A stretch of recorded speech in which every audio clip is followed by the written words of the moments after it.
On voit qu'il y a la diversité dans notre Église. Quand on entend le témoignage des uns et des autres, on se dit « Wouh !» Merci beaucoup d'avoir pris la parole. Moi, j'ai trouvé très riche et tu avais ça sur le cœur. Donc, sois béni également en retour. Voilà, désolé, je ne suis pas Rita. Je vous avoue que j'aurais bien voulu, mais ça n'est pas le cas. Hier, vers 15h30, j'ai vu que j'avais un appel d'elle sur le Natel. Et puis, j'étais en train de faire le plein d'essence. Et puis, voilà, elle me dit qu'elle est malade, elle ne va pas bien. Et ce matin, nous étions avec Isabelle pour aller la voir parce qu'elle avait à cœur de faire le pain pour la Seine. Alors, elle l'a coupé quand même ce matin. Vous pourrez penser à elle en prenant le pain de la Seine. Elle vous salue bien. Et puis, en rentrant à la maison, je me suis assis à mon petit bureau qui est dans la chambre et je me suis dit, bof, je vais reprendre une ancienne prédication, ce sera vite fait. Mais Rita avait tellement à cœur de parler de ce thème-là. Et on a parlé ensemble des questions qui sont là-dedans, si vous suivez ça en étant dans les salons ouverts. Et vraiment, elle a choisi ces questions. Elle avait très à cœur de parler de ce thème de Jean que nous allons lire à la fin de l'évangile de Jean. Nous avons quitté Philippe et Nathanaël et on va s'intéresser à Pierre, notamment. Pierre, j'aime bien cet homme, il me fait du bien quand je pense à lui. Tu as parlé d'école, Jean-Sam, mais c'est vrai qu'à la fin de ma scolarité secondaire, vous peut-être dire, Bertrand, il est bon à l'école, il est prof, il doit réussir quelque chose, n'est-ce pas? Et puis, je sais pas, j'ai eu l'idée, j'étais assez mauvais en allemand, en anglais, j'ai dit, je vais faire mon gymnase en espagnol. Ce fut le début d'une... Merci, Emilio. Mais ce fut le début d'une catastrophe. Et vraiment, chaque fois, j'avais peur d'aller en espagnol, parce que chaque fois, ma prof, avec tout son amour, me disait, quand elle me rendait la note, spécialement dans les traductions, Bertrand, siempre dos, toujours deux. Et j'ai jamais réussi à faire plus. Et vraiment, c'était un désespoir pour moi. À tel point que ma famille m'a dit, écoute Bertrand, on t'envoie en Espagne 1 mois, tu dois progresser. Alors je suis allé à l'école, j'ai essayé de me motiver. Franchement, j'étais plein d'ardeur et de motivation. Et au 30 septembre, j'ai découvert que siempre dos. No amélioration. Excuse-moi, Emilio, mais... ça ne venait pas. Et franchement, ça me mettait en bas. Je dis, mais comment je vais arriver à la fin? Je ne sais pas. Comment réussir? C'est terrible. Des fois, on peut être dans un désespoir. Terrible pour une chose ou une autre. Et puis, c'est vrai que des fois, on a l'impression d'être en bas. Et justement, Rita avait à cœur de poser cette question. La question qui guérit. M'aimes-tu? Parce que des fois, on est tellement dans des choses qui se répètent, puis on dit, mais Seigneur, est-ce que tu vas encore m'aimer? Est-ce que c'est plus possible? Je ne peux pas retourner vers toi, je ne peux plus abuser de ta grâce. C'est encore une fois que je suis retombé sur la même chose. Et Pierre nous fait beaucoup de bien. Parce que justement, il a connu cette situation d'échec. Lui qui était toujours le premier à lever le doigt pour donner la bonne réponse. Lui qui était le premier à tirer l'épée pour défendre Jésus-Christ. Peut-être lui qui était le premier à monter dans le bateau pour aller ramer. Eh bien, c'est lui qui, juste après ou avant le procès de Jésus, l'a renié 3 fois. Alors voilà, je vous propose de lire ce passage qui est dans Jean 21.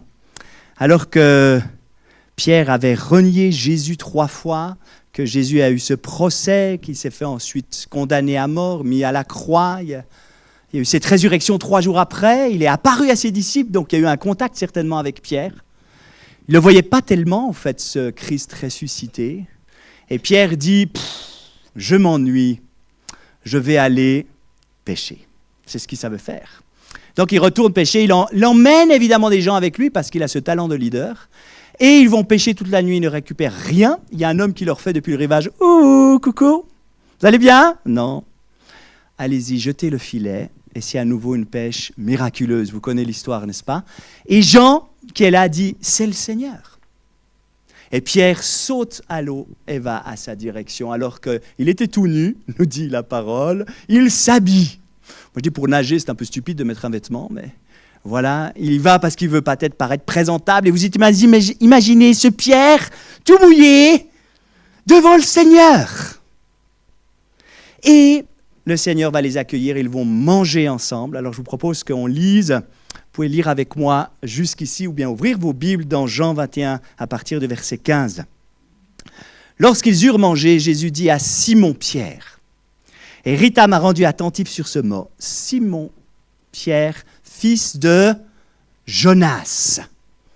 Et c'est assez étonnant, Simon, fils de Jonas.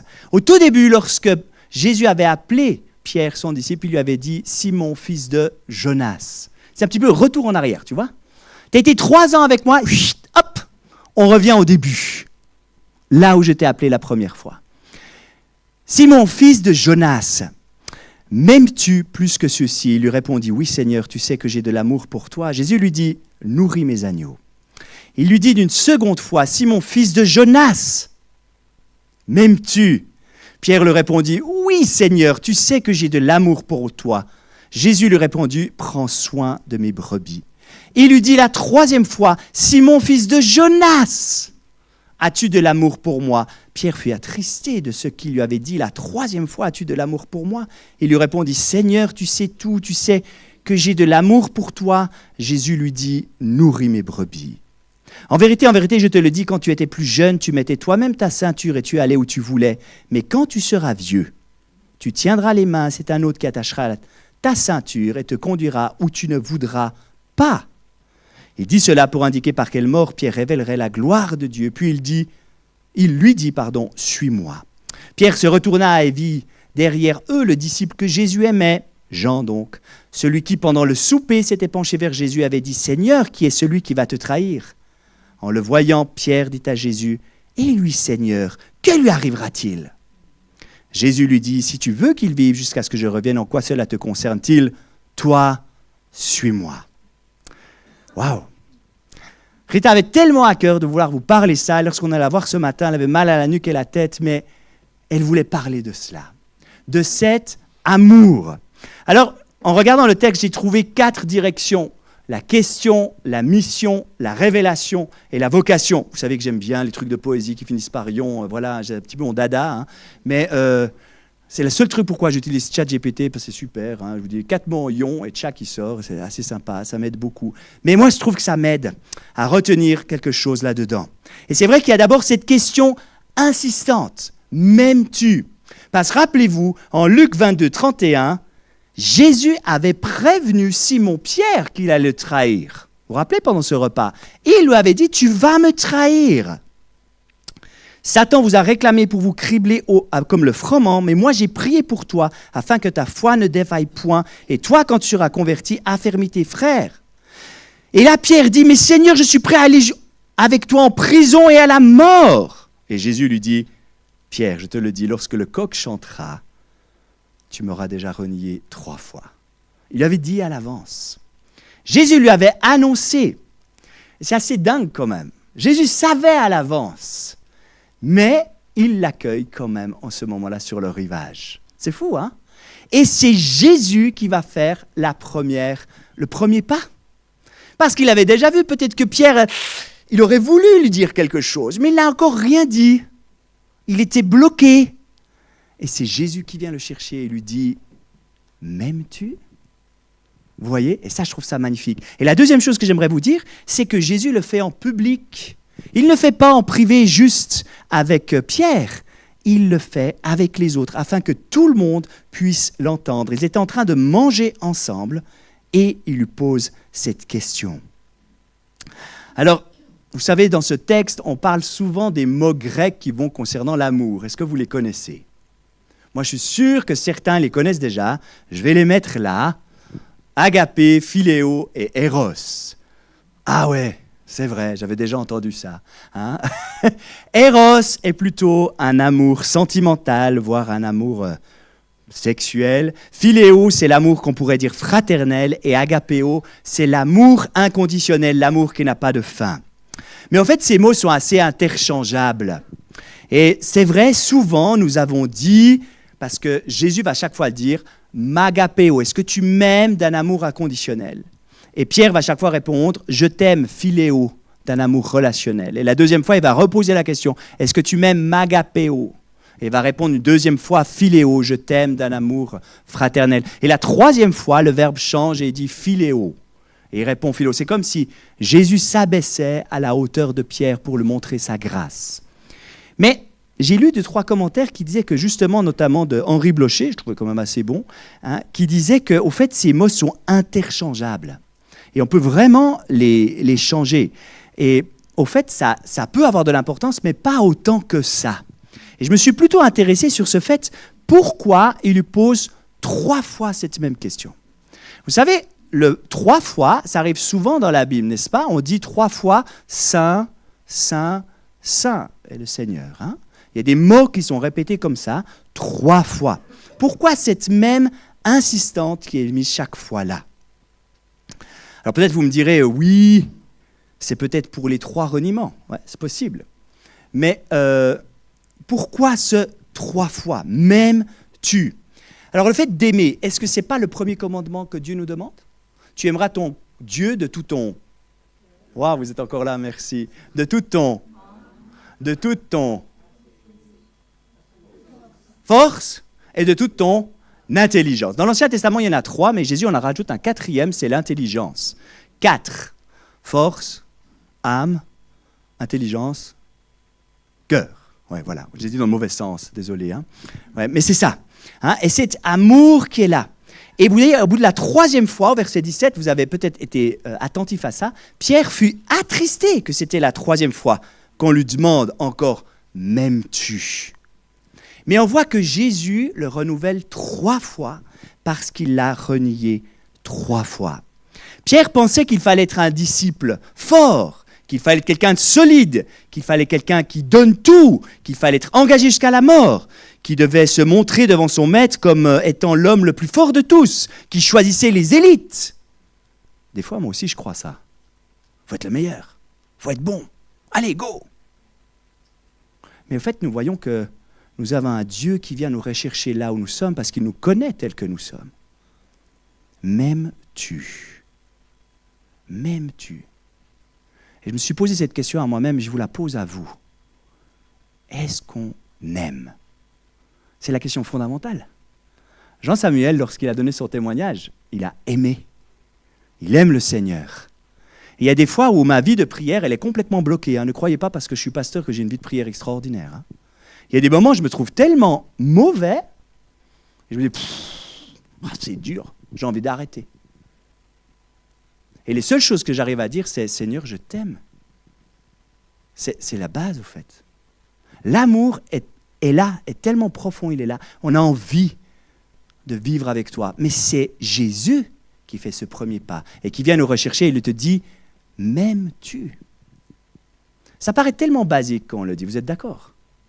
Mais c'est tellement profond sur le fait que Dieu nous aime et il désire notre amour en retour.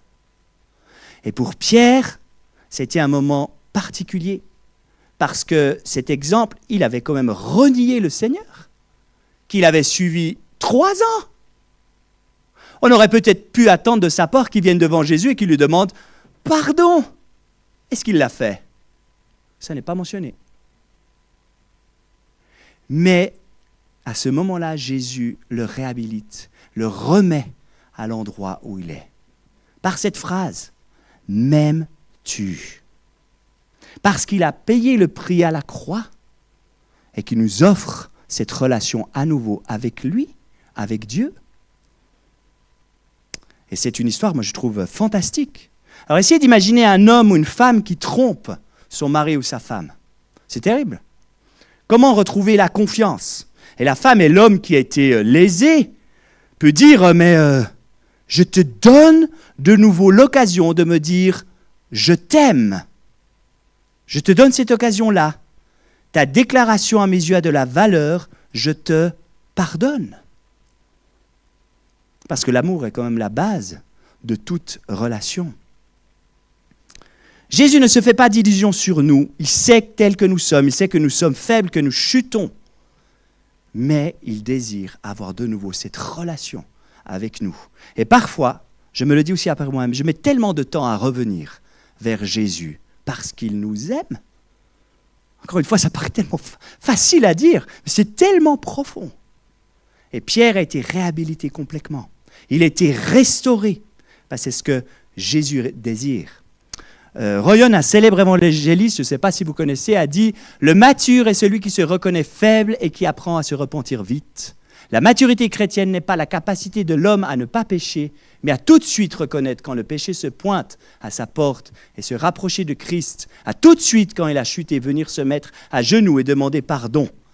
Mais le tout de suite, pour moi, est difficile. Et peut-être pour vous aussi. Mais c'est là qui est la réconciliation. Est-ce que tu m'aimes ? Et encore une fois, dans cette deuxième chose, je trouve ça magnifique que Jésus veut le faire publiquement. Parce qu'il veut rétablir Pierre en tant que leader.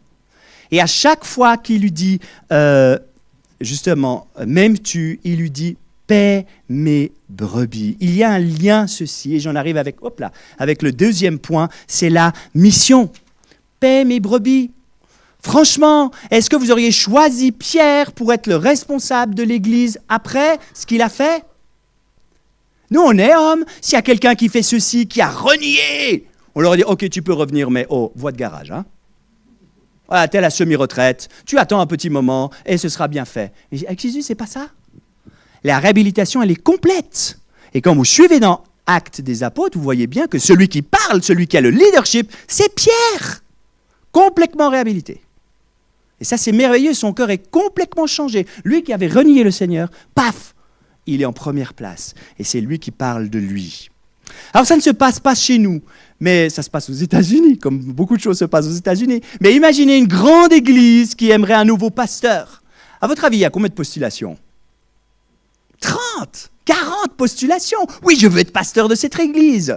Et qu'est-ce qu'ils font ? Ils vont dépouiller les dossiers. Ils vont faire des petits tests théologiques. Ils vont poser des questions épineuses. Comment vas-tu faire dans telle ou telle situation ? Et ils vont choisir le meilleur. Celui qui a le plus de capacité. Est-ce que c'est Jésus qui fait ça avec nous ? Non. Il ne prend pas celui qui a le plus de capacité. Il nous choisit et c'est lui qui nous donne les capacités pour ce à quoi il nous a appelés. Vous savez, Thibaut, il est là. Hein ? Il est stagiaire parmi nous. Je peux un peu le chambrer, hein, je profite. Hein. Mais Thibaut, dans 1 année et demie ou 2 ans et demi, 1 année et demie, tu devras passer un examen final, n'est-ce pas ? 2 ans et demi. Ah oui, t'as encore le temps. Il y aura un moment où il devra présenter qu'il a des capacités, qu'il a bien étudié. Il devra poser des questions difficiles, théologiques, et montrer ô combien il a travaillé ce qu'il devait travailler. N'est-ce pas ? Et on verra s'il est capable de faire ce qu'il faut faire. Ce qui est étonnant dans l'examen de Pierre, il a eu un examen final, Pierre aussi, une seule question. Après 3 ans de formation, lui aussi, 3 ans de formation à la suite du Seigneur, 3 ans pratiques, à le suivre, à manger avec, à dormir avec, à voir tout ce qui se passe. 3 ans de formation, quel est le test final ? M'aimes-tu ? Je crois que je vais demander à Startup Ministries qui change l'examen final. M'aimes-tu ? C'est la question incroyable. Et justement, après ça, il lui donne une mission. Cette mission de paître les brebis, alors j'ai trouvé très joli, Jean-Sam, tu as parlé que tu ne t'occupes pas des brebis, mais plutôt, ils sont roses chez toi. Hein. Mais cette notion de s'occuper des autres, c'est beau, lorsqu'on a l'amour du Seigneur, qu'est-ce qui se passe ? On a cœur de s'occuper des autres. Et il y a Jésus qui dit, à ceux-ci, tous connaîtront l'amour que vous avez les uns pour les autres, si vous avez de l'amour les uns pour les autres, si on se reconnaît, si on s'aide, si on s'entraide mutuellement. C'est ça qui est le plus important. C'est ça qui devrait être au centre, comme on a vu à la louange, merci Elsbeth, le centre. Quel est le centre de notre louange, de notre vie ? C'est ceci. Et le fait de vouloir aider les autres. Et l'ensemble des Écritures nous aide à justement paître les brebis. Il n'y a pas seulement que le berger qui le fait, mais chacun de nous sommes appelés à le faire. Nous sommes tous responsables de la croissance spirituelle des frères et des sœurs qui sont autour de nous.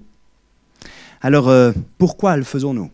Est-ce qu'on le fait pour montrer « je suis là, regardez-moi, comme je suis bon » ? Ou au contraire, c'est l'amour pour Jésus qui nous pousse à le faire qui est là. C'est l'examen de Pierre. Est-ce que tu m'aimes ? Quelle est ta motivation ? Ce qui est assez troublant, c'est que Jésus ne s'arrête pas là. Il lui fait cette révélation et il lui dit un petit peu comment il va mourir. La tradition chrétienne, ce n'est pas noté dans la Bible, mentionne que Pierre a été crucifié la tête en bas. D'accord ? On retrouve quelques écrits là-dessus. Mais Jésus va lui dire, voilà comment tu vas mourir. Il lui annonce, entre guillemets, comment il va mourir. est-ce que cette annonce est glorieuse? Est-ce qu'elle est magnifique? Est-ce qu'elle fait envie? Vous êtes d'accord, hein? C'est pas génial, hein? Vous imaginez, vous venez d'être réhabilité avec le Seigneur, Dieu est là, et il te réhabilite complètement dans ton ministère, etc., ton service. Tu es tout content, et voilà, qui t'annonce, voilà la fin. C'est assez étonnant quand même ce texte, trouvez pas?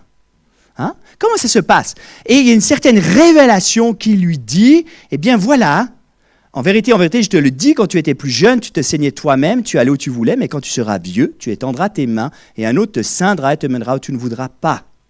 Il dit cela pour indiquer par quelle mort Pierre glorifiera Dieu avant qu'il lui dise « Suis-moi ». Et Jésus n'a jamais été un menteur là-dessus. Il nous annonce qu'effectivement, la vie avec lui est magnifique, mais elle est peuplée de souffrance. Et nous sommes dans un monde, vous êtes d'accord, où on n'ose pas parler de la souffrance et de la mort. Hein? Non, on ne va pas souffrir. Ou la mort, c'est dans longtemps. Hein? Ou lorsqu'elle arrive, on ne l'accepte pas. Pourtant, Jésus est très clair. Il y aura un temps de souffrance. Sinon, comme on dit, ce n'est pas pendant la bataille qu'on prépare la guerre, n'est-ce pas? Il faut la préparer avant. Et la souffrance, eh bien, c'est vrai que c'est tellement bon, enfin, c'est bien, pas bon, mais bien de se préparer avant qu'elle arrive. Parce qu'elle arrive pour tout le monde. Ça arrive dans toutes les vies. Alors, c'est vrai, si on connaissait la fin de notre vie, si on pouvait voir jusqu'à la fin, regardez un petit coup d'œil, ok, ça va comme ça, et on vit la vie. Ce serait cool, non? Ok, c'est normal, je sais, Seigneur, je dois... Là, ça ira bien. Ou là, ça va être spécialement dur. Oh là, j'aurai un moment de grâce. Mais on ne sait pas. Hein? Et puis des fois, on aimerait aller comme ça, et puis tu vas là, tu vas là, tu vas là. Tu dis, mais on va où, quoi? Et le Seigneur, justement, nous montre qu'il est souverain. Il nous demande d'avoir foi en lui. Parce que cette vie sur terre n'est qu'un passage pour aller auprès de l'éternité. Et ces fois, on a de la peine à s'en rappeler. Pour moi, des fois, j'oublie de revenir là-dessus. Mais il connaît la fin. Et je crois qu'il est le parfait pédagogue et qu'il sait pourquoi il nous fait passer par certaines choses ou qu'il permet qu'on passe par certaines choses pour arriver là où on est. Dernier, j'en arrive à la conclusion, c'est la vocation. C'est un beau mot pour dire l'appel. C'est vrai, à la fin, on parle souvent de l'appel. J'aimerais avoir un appel, Seigneur, qu'est-ce qui se passe? J'aimerais avoir un appel pour ma vie, à quoi je sers pourquoi je suis là sur la terre? C'est des questions qu'on peut se poser souvent. Hein, c'est vrai qu'ils reviennent régulièrement. Hier soir, j'étais à un groupe de jeunes. Évidemment, certains m'ont dit quel est l'appel de Dieu pour ma vie? Je lui ai dit simplement aime Jésus. C'est déjà bien. Tu verras la suite. Hein, c'est vrai, on a soif de savoir la suite. Et là, on voit quelque chose de très intéressant qui se passe dans ce texte, qui s'appelle la comparaison. Parce que Pierre dit « Ok, je te suis, ok, j'y vais, tu m'as dit que ça n'allait pas être top jusqu'à la fin, mais j'y vais, tu es là avec moi, tu m'as réhabilité, tu m'aimes, je sais que tu es avec moi, youpi, mais lui là, ce sera comment lui ?» Et c'est vrai qu'on aime se comparer, n'est-ce pas? Et notamment concernant l'appel ou la vocation, on aime bien savoir les autres, comment ça se passe, qu'est-ce qui va leur arriver, parce que on ne sait pas. Et Jésus lui dit, que t'importe, toi, suis-moi. Que t'importe les dons que l'autre a, toi, suis-moi. Que t'importe si certains abandonnent, toi, suis-moi. Que t'importe si tu vas souffrir et que l'autre ne souffre pas, toi, suis-moi. Que t'importe si tu n'as pas de fruits, si tu n'as pas de succès, si ça ne marche pas comme tu aimerais, toi, suis-moi. Que t'importe si tu n'as pas ceci ou cela, toi, suis-moi. Je pourrais continuer la liste, hein? Vous avez bien compris. Mais cet appel à la comparaison. Et au fait, Jésus nous appelle simplement, m'aimes-tu? Faites-moi confiance. Et on est tellement là-dedans où on se dit, la conjoncture actuelle, c'est dur, on vit une époque difficile, c'est dur. Mais Dieu nous appelle à le suivre. Toi, suis-moi. Alors, je vais finir par quelque chose qui pique un peu, mais bon, je vais faire quand même. J'ai réfléchi, je me dis, allez, je vais le faire. Il y a une chose qui, franchement, nous empêche de suivre le Seigneur. C'est rarement les autres, vous savez. C'est souvent nous. Hein. Parce que vous savez que la seule personne qu'on peut changer sur la terre, c'est nous-mêmes. Hein. Vous êtes d'accord avec ça hein. N'essayez pas de me changer. Bon, c'est sympa, hein. Vous m'aimez, je suis content. Mais on sait très bien qu'on arrive seulement à se changer soi-même. Si on regarde à sa vie, on sait très bien que c'est nous-mêmes. Mais il y a une chose qui disqualifie notre appel pour le Seigneur, qui nous empêche de le suivre. Il y a une chose qui nous empêche des fois de revenir à lui et de dire « je t'aime ». Parce que dans une relation, pour ceux qui sont mariés, ben vous savez qu'il faut dire régulièrement « je t'aime ». C'est important. C'est important pour soi-même, c'est important aussi pour l'autre. Hein. Mais il y a une chose qui nous empêche de garder cette relation avec nous, c'est notre péché. C'est le mal que nous faisons. Et c'est vrai, on n'aime pas en parler. Mais c'est ça. Mais nous avons une chance extraordinaire. Parce que Jésus nous appelle tout le temps et nous dit « m'aimes-tu ? M'aimes-tu ? Oui, je t'aime. » Alors voilà, on prie.